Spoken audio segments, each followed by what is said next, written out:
Salam à tous, Baruch Hashem. On a le souhait de reprendre le livre Le Jardin de la Richesse, le guide pratique pour être un véritable riche au sens judaïque du terme.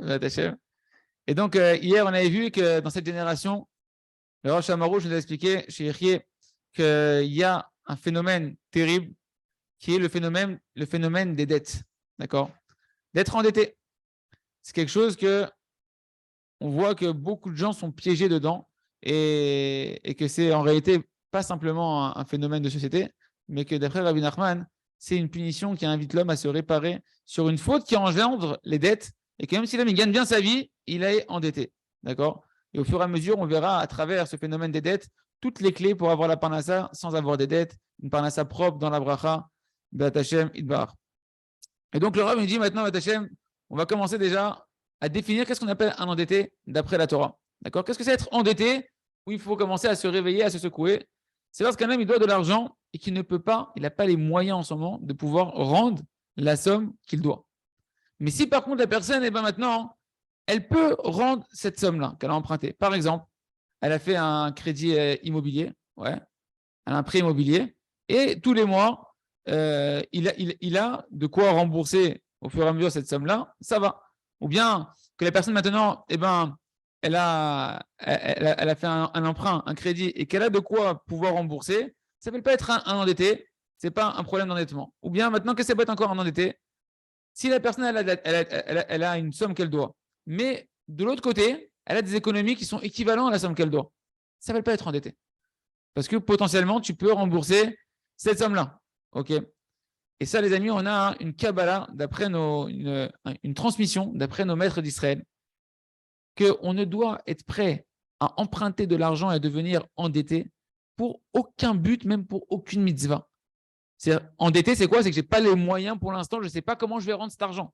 Ça, même pour une mitzvah, tu ne rentres pas là-dedans. D'accord? Que ce soit bien clair, c'est d'après nos Chachamim, on ne rentre pas dans un système de dette, même pour une mitzvah. Et ça, les amis, ce problème de dette, il a toujours été. Ce n'est pas un truc qui existe aujourd'hui simplement que maintenant. Simplement, aujourd'hui, il y a un nouveau chidouche. C'est quoi la nouveauté qu'il y a dans les dettes? C'est en réalité l'immoralité qui se passe entre celui qui est l'emprunteur par rapport à son prêteur. On voit aujourd'hui un phénomène extrêmement bizarre, qu'il y a beaucoup de gens qui sont endettés et qui ne font pas les efforts qu'il faut pour rembourser leurs dettes.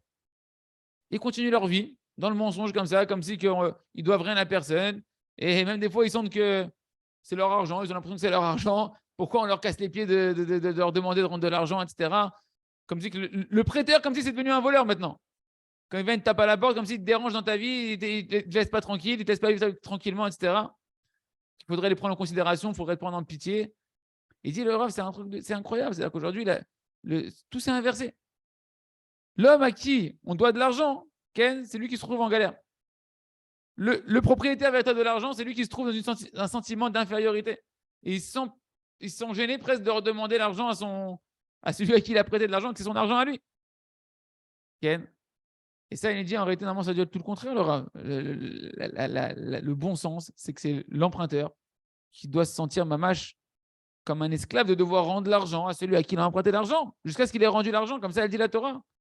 Qu'un emprunteur, il devient esclave de celui qui lui a prêté l'argent. Et ça montre véritablement la chute des générations, où la moralité et le sens de la droiture d'esprit, il a complètement chuté. Et bien, on verra demain ensemble une takana, Ken, que les Chachamim, ils ont fait une institution rabbinique qui a été faite déjà il y a environ 400 ans par rapport justement à cette immoralité qu'il peut y avoir envers l'endetté, que le minimum, c'est que tu te réveilles quand même à te bouger et à t'activer rapidement pour rendre l'argent que tu as emprunté. Et donc, Chachamim, ils ont mis des mesures de rigueur assez fortes pour nous faire prendre conscience que tu ne peux pas rester dans un état comme ça, passif, de dire c'est bon, il m'a prêté de l'argent quand je pourrai, quand ça tombera, je lui rendrai, etc. Et qu'il y a véritablement un travail à faire pour rendre cet argent-là. Hachem, demain, on continuera. Merci à Hachem. Et Léat, on va découvrir ensemble des clés extraordinaires pour la Parnassa. Kol, tout.